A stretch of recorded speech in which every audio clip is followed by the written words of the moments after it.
Hello everyone and welcome back to my channel. This is your boy Amiel and this is MacWorks. So last time we've talked about freelancing, what the state of freelancing here is in the Philippines and the popular services offered. So we've actually also talked about how much does an average freelancer earns. So it was pretty big, for compared to jobs here to normal jobs here in the Philippines, especially if you're a fresh grad like me. So this time we'll be starting to talk about the freelancing websites we can work on. So right now there are a lot of freelancing websites. So last time we've actually included to our talk the Upwork.com. We have also the Fiverr. We have the Freelancer.com, Onlinejobs.ph, and a lot more actually that we will not be talking about. So I'll just focus on the three today, which is the Upworks, Onlinejobs.ph, and the Fiverr. So today I will be trying to point out all the pros and cons about these three freelancing websites. So first, let's talk about Upwork. So Upwork is actually one of the largest freelancing websites so far. So in the last vid, there are about 1.4 million Filipino freelancers registered in there. So Upwork is actually formerly Elance and Odesk, which are two different freelancing platform in the late 90s or early 2000s until they fused together to make Elance Odesk, and so now they changed their name into Upwork. So as you can see here on their website, they have a lot of categories from web, mobile and software development, design and creative, writing, sales and marketing, admin support, customer service, data science and analytics, and engineering and architecture. And these are just the gist of it. So what's the actual good in Upwork? So Upwork is a very well-known platform. So there's a lot of jobs posting every day. So the site says there is an almost or even more than 60k jobs posting every week. So that's a lot. So they also have they guarantee that they are trusted by Microsoft and other large companies. So another fact is that it is also another pros here in Upwork is that it is also ensured that when your client tries to run away, you get paid. So that is actually very reassuring. This is because the Upwork holds the money. So whenever there are disputes, problems between you and the client, as long as the agreement is there and written on Upworks, you are surely gonna get paid. So one of the cons about Upworks is that if you're a beginning freelancer, you're a budding freelancer, it would prove quite hard unless you already are a skilled professional on something. Just an example, you're a graduate of IT and you had a lot of web developing experiences, you have a higher chance of getting into Upwork. So Upwork actually limits the influx of freelancers, especially to those whose freelancing skills are the most common, or well, it's not just the most common, who has no accomplishment yet. So actually on my first application on Upwork, I was denied. I was sent after 24 hours of my application. I was sent in with, sorry, we have a lot of people who are going to your field. So I only wrote about data entry that time. So it's quite a struggle to get into Upwork. So if you're still if you're a budding freelancer, Upwork might not be the best option for you. So in Upwork, after you register, they check your profile first if you have what they're looking for, which is they're looking for people who are skilled on in-demand jobs. So an example would be there are a lot of data entry persons in Upwork compared to that of mobile developers. So if you apply stating you're a mobile developer, they'll actually lean in to accept you more compared to that data entry person. So there are actually even people who had to wait weeks and even months just to get an approval. However, some people just give up because it takes too long. That's it. And if you've ever been accepted, there's a lot of competition. Of course, competition is everywhere. However, yes, competition is everywhere. You have to think of that. Competition is, I think, a con for every freelancing site. So let's not delve into that. So another con is that Upwork actually requires you to pay for sending proposals for if you want to bid your proposals, which is about $0.15 to $0.9, depends on the work. So just to send proposals, you actually have to pay it. So technically, if you think of it as applying here in the Philippines, it's the commute to work, commute to the job you are going to, commute to interviews, like that, paying for prints and your pictures, just like that. It's it's in that sense. So they other from that, they also have service fees. So they charge 20% for the first $500 bill. So they take, if you have on the same client, if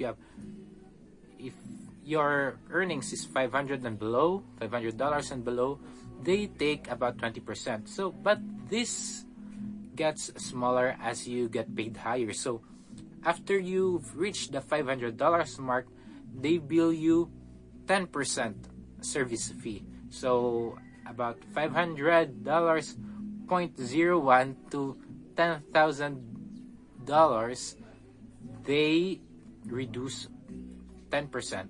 But if you ever exceeded 10,000 and up, they only reduce 5% for lifetime billings on the same client. So the higher billings you get, the lower the fee. So which actually makes a lot of sense. So this fee is understandable because they have to keep their website running. That's where they get everything. They also have their workers to pay with to get. So as I've said on the last video, they also have web developers where they maintain the website. So that's about Upwork. So next we'll be discussing about the Onlinejobs.ph. So the Onlinejobs.ph is a freelancing website specifically made for Filipinos. So the number one requirement for this is actually being a Filipino, specifically made for Filipinos. So one good thing about Onlinejobs.ph is that unlike Upworks, there are actually no service fees or any bidding amount you have to pay. It's actually the clients who have to pay so that they can post a job. So they pay, as what I've researched, they pay $70 so that they can have several access when people starts to apply to their job posting. So it's actually the clients who have to pay for the web maintenance and the like. So another good thing for free for Onlinejobs.ph is that you can register freely. So there are no need for approval. They don't need to scan your profile for skills, unlike Upwork. So this is a very good site for starting freelancers. One the only thing you have to work on is getting a higher ID proof. So you need to get a higher ID proof because this measures the factor of the legitimacy of your profile and also the completeness of it. So there are specific jobs who requires a higher ID proof. So it's in your best interest to have higher ID proof because you would be able to apply to a lot of jobs. Another thing is that another con is that since there are a lot of freelancers, so the competition, as I've told you earlier, the competition is everywhere. But competition here in Onlinejobs.ph is, I think, a bit higher compared to that of Upwork because it's a free register website. So competition is quite high. Another thing is that payment is directly from client to customer, unlike Upworks, who actually monitors the pay, who holds the money of the client, so that when he or she runs away, you get still paid. But since in online jobs, the payment is direct, so if there are problems between you and your clients, there are disputes or problems on work, the client can run away and you get to be unpaid. So that's a big problem. So technically we are less protected in terms of pay. So what online jobs do is that they find work for you, but after that they leave you. So after you find your work, they leave you to it. The only thing you can do is that you can report it to Onlinejobs.ph, the client, so that he or she may be banned from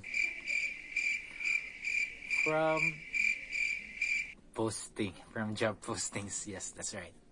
So lastly, the one we'll tackle is Fiverr.com. So Fiverr is a bit different from the other two. So from the other two, in a sense that the freelancer are actually the one who posts their service. So unlike in Upwork and in online jobs, it's the clients who posts their job postings. So this is a total opposite on Fiverr.com. So the clients would be the one to browse over the services posted by the freelancers. So it's the client who actually has to find what they want. So another thing is that Fiverr is also project based. So once the project is done, the pay comes actually a fixed price for a specific project. However, you can actually add a lot more than what you've posted, since sample if they require more than what was talked about, so you can add additional $5 or that. So also, one good thing about Fiverr is that, like Onlinejobs.ph, you can register freely. You only need to set up your account and you can post your services.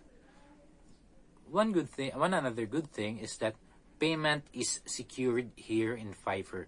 So payment is secured in here as long as your orders are placed. So the client actually need to pay up front before they get your services. So in technical terms, it's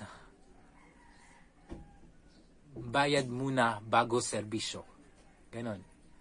So one con, however, is that like Upwork, they have a Fiverr fee.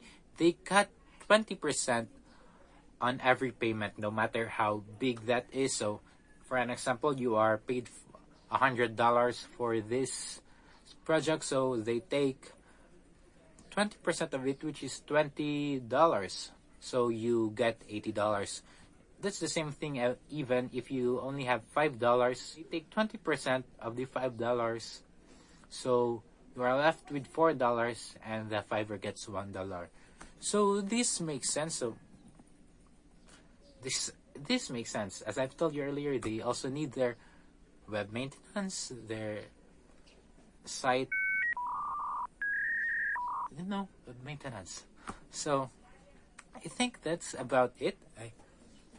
That's about the 3 freelancing websites we have explained. So if you look at the description below, I also have lists of other freelancing websites. So I've highlighted these 3 because these are the most common ones. So freelancer.com is also most common. However, it's just like Upwork and Onlinejobs.ph. So since it's the same almost, so I have not tackled it. So you can see the link on the description below. So that's it. Thank you for listening. So if you like this video, you can subscribe to my channel. Please subscribe to my channel. So you can also follow me on my social media accounts, which we've posted right here. So don't forget to click the like button and see you next time.